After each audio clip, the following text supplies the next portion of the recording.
జై శ్రీరామ్.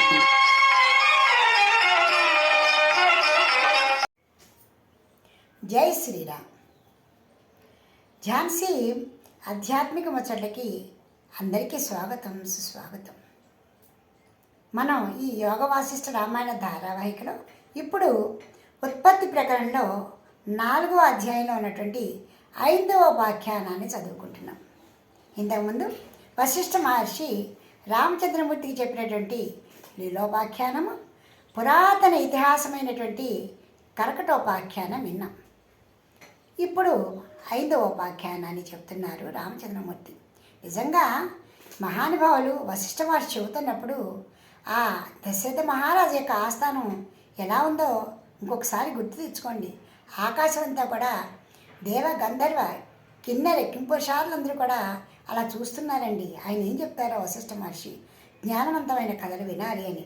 అలాగే దశరథ మహారాజు ఆస్థానం అంతా కూడా విశ్వామిత్ర మహర్షి, నారద మహర్షి లాంటి అనేక మంది మహర్షులతోటి, మహారాజులతోటి అందరితోటి కూడా నిండిపోయిందనమాట జ్ఞానవంతమైనటువంటి ఈ కథల్ని వినటం కోసమని.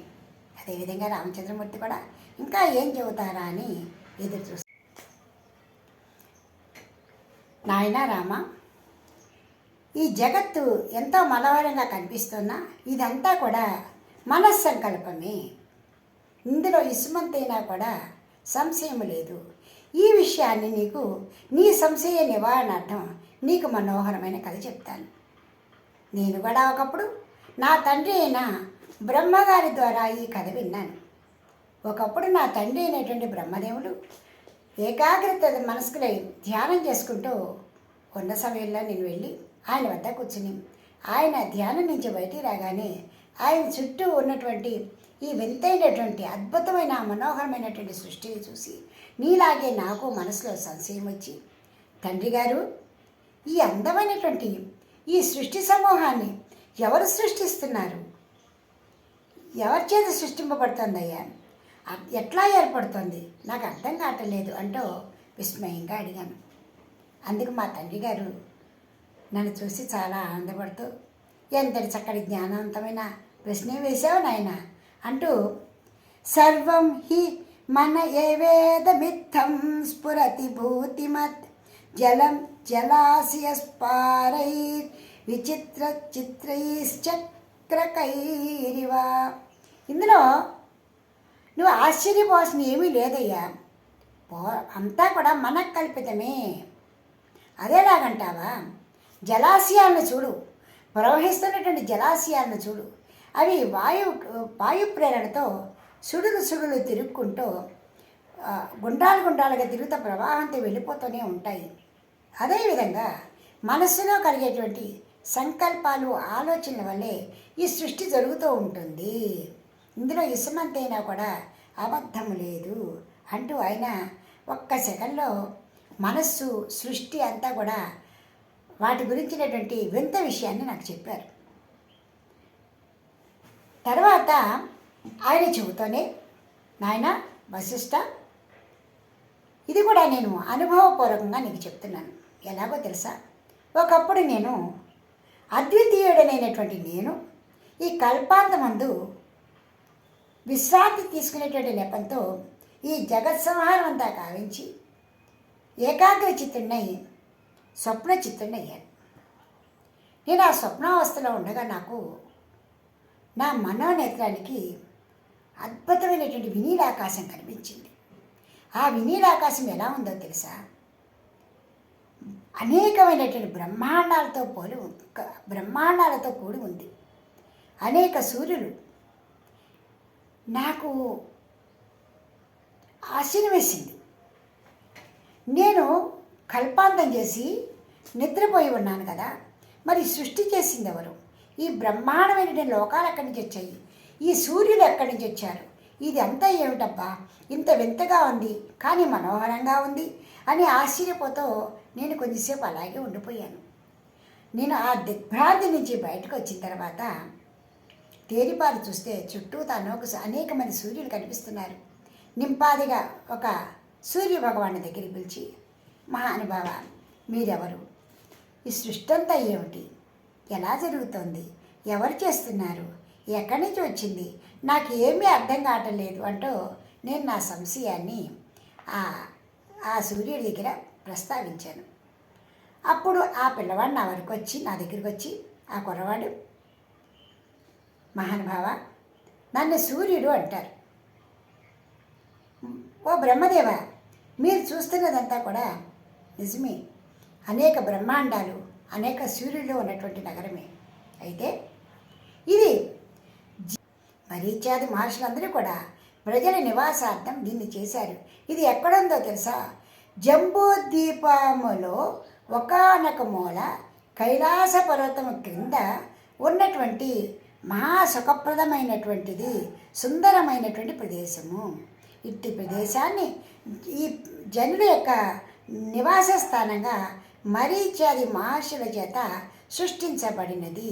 అలాంటి ప్రదేశంలో ఉన్నది సువర్ణజట అనే ఒక ప్రదేశము. అక్కడ ఆ సువర్ణజట అనే ప్రదేశంలో కశ్యపుని వంశస్థులైనటువంటి ఇందు అనేటువంటి ఒక బ్రాహ్మణుడు ఉండేవాడు. ఇందు అనేటువంటి ఒక బ్రాహ్మణుడు నివసిస్తూ ఉండేవాడు. బ్రహ్మదేవుడు అంతా వింటున్నాడండి. కొత్తగా ఉంది, వింతగా ఉంది, అద్వితీయం అనుకున్నాడు. అయినా కూడా బ్రహ్మాండాలు, సూర్యుడు, సృష్టి అంతా కనిపిస్తోంది మనోనేత్రానికి. ఆ కురవాడు చెప్తున్నాడు. ఆ తర్వాత ఆ హిందూ అనేటువంటి బ్రాహ్మణుడు, కశ్యప వంశస్థుడు, చాలా బుద్ధిమంతుడు, ధర్మాత్ముడు, మహాధర్మాత్ముడు, బ్రహ్మవిత్తవుడు. అలాంటి హిందూ ఆయన అనే బ్రాహ్మణుడికి ఆయన భార్య యందు ఉత్తములు, కోమలురు అయినటువంటి 10 మంది సంతానం కలిగారు.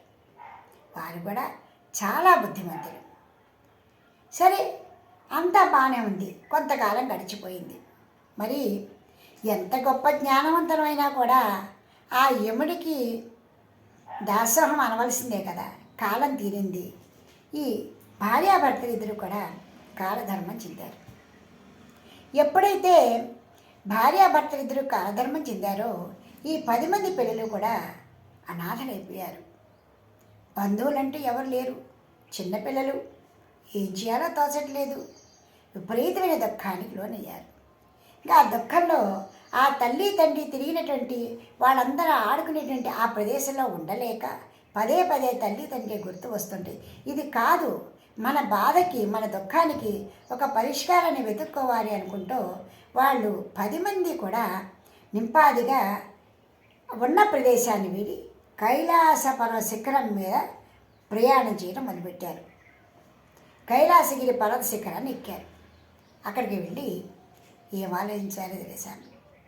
మనం ఇక్కడికి వచ్చాం, బాగానే ఉంది, ఇప్పుడు మనం ఏం చేయాలి అనుకుంటానే, ఏది కిం స్వాదిహ పరం శ్రేయం ఊచుశ్చేదం పరస్పరం కిమిహ స్యాత్ సముచితం భ్రాతర కిమదుఃఖదం కిం మహత్వం కిమైశ్వర్యం కిం మహావిభం శుభం కిం తదేతజ్జనైశ్వర్యం సామంతో కిం మహేశ్వరః సామంత సంపత్కిం నామ రాజానో హి మహేశ్వరః కా నామ సంపద్భూపానం సమ్రాడిహ మహేశ్వరః కిం నామ తన్మహేంద్రత్వం యన్మూర్తం ప్రజాపతేః వినశ్యతి న యత్కల్పే కిం స్యాత్ తదిహ శోభనం. వాళ్ళు 10 మంది కూడా ఆ కైలాస పర్వత శిఖరం వెళ్ళి కూర్చుని అక్కడ కూర్చుని ఈ విధంగా ఆలోచిస్తున్నారు. ఇప్పుడు మనం ఏం చేయాలి, దేనిని మనం ప్రార్థన చేయాలి అంటే, వాళ్ళు ఆల్రెడీ దుఃఖాన్ని పొందున్నారు. ఇలాంటి దుఃఖం మనకు వద్దు బాబాయ్. మనం ఏమనుకుంటే ఏదైనా కష్టం వస్తే ఇలాంటి కష్టం పగవాళ్ళకు కూడా రాకూడదురా నాయనా భగవంతుడా అని ఎలా దండం పెట్టుకుంటామో అలాగే మనం ఈసారి ఎలాంటి దుఃఖానికి లోన్ అవ్వనటువంటి పరిస్థితికి వెళ్ళాలి. తరిగిపోయినటువంటి ఐశ్వర్యాన్ని మనం కోరుకోవాలి. అలాంటిది ఏది, మనకి ఉత్తమమైనటువంటి శ్రేయస్సునిచ్చేటువంటిది ఏది, దాన్ని మాత్రమే మనం కోరుకోవాలి అనుకుంటూ ఏది ఉత్తమమైంది అని నిర్ణయించుకోవడం కోసమని వారిలో వాళ్ళే మాట్లాడుకోవడం మొదలుపెట్టారు. ఏమనుకున్నారో తెలుసా? ఒకవేళ మనం సామాన్యుల యొక్క ఐశ్వర్యం గొప్పదా అనుకుంటే అది కూడా కాదు. ఎందుకంటే వాళ్ళకంటే కూడా ఈ సామంతుల యొక్క ఐశ్వర్యం గొప్పది. సామంతుల యొక్క ఐశ్వర్యం గొప్పదా అంటే మహాసామ్రాట్ యొక్క ఐశ్వర్యం చాలా గొప్పది. మహారాజు యొక్క సామ్రాజ్యం గొప్పదా అనుకుంటే ఆయన యొక్క ఐశ్వర్యము ఇంద్రుని ఐశ్వర్యం కంటే కూడా చిన్నది. పోనీ ఇంద్రుడి యొక్క ఐశ్వర్యం గొప్పదా అది కోరుకున్నామంటే బ్రహ్మదేవుని యొక్క ఒక్క ముహూర్త కాలంలో అదంతా కూడా నశించిపోతుంది.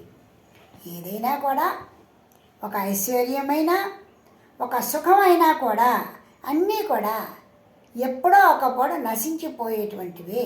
కాబట్టి మనకి ఇంకా నశ్వరమైనవి క్షణభంగురమైనటువంటి సుఖాలు దుఃఖాలు ఐశ్వర్యాలు మనం కోరుకోవద్దు. అయితే ఏం చేయాలి అని వాళ్ళలో వాళ్ళే ఆలోచించుకోవడం మొదలుపెట్టారు. ఎందుకంటే వాళ్ళు మంచి తత్వజ్ఞానులు. తల్లి తండ్రి ఆయన ధర్మాత్ముడు గొప్ప బ్రహ్మకోవిదుడు తండ్రి. మరి వాళ్ళ సాంగత్యంలో పెరిగిన పిల్లలు ఎలా ఉంటారు?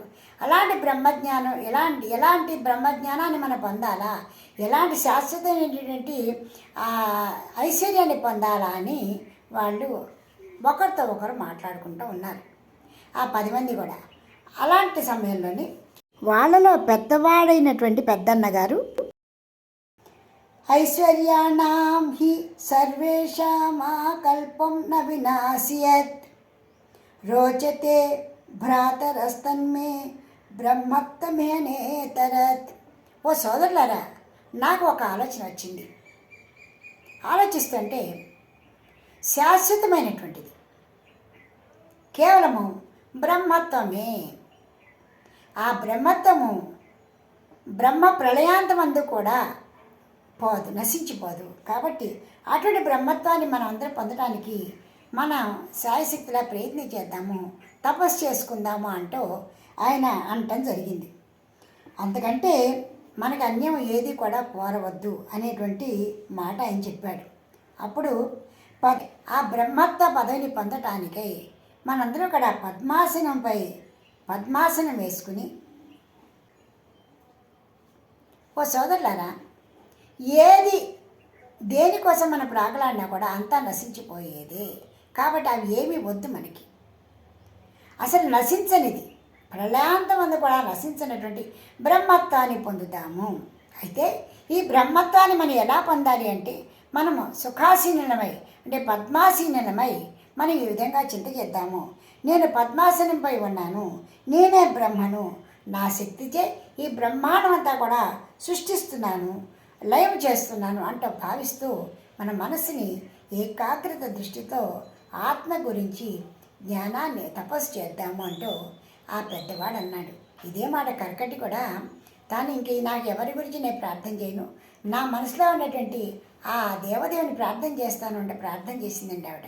అదేవిధంగా ఈ పిల్లలలో పెద్దవాడైనటువంటి ఆ పెద్దన్నగారు ఈ విధంగా ఎప్పుడైతే అన్నారో మిగిలిన వాళ్ళందరూ కూడా సరే మేమందరూ కూడా నీ మాట ప్రకారమే పద్మాసనం వేసుకుని మేము మనసుని ఏకాగ్రత చేసి ఆ బ్రహ్మత్వం గురించే ప్రార్థన చేస్తాము, తపస్సు చేస్తాము అంటూ ఆ 10 మంది కూడా ధ్యాన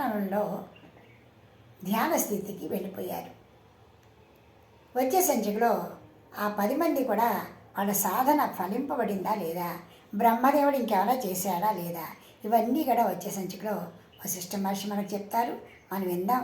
అందరూ కూడా ఇలాంటి గొప్ప జ్ఞానాన్ని తెచ్చుకుందాం. మీకు ఈ వీడియో నచ్చితే లైక్ చేయండి, షేర్ చేయండి, సబ్స్క్రైబ్ చేయండి.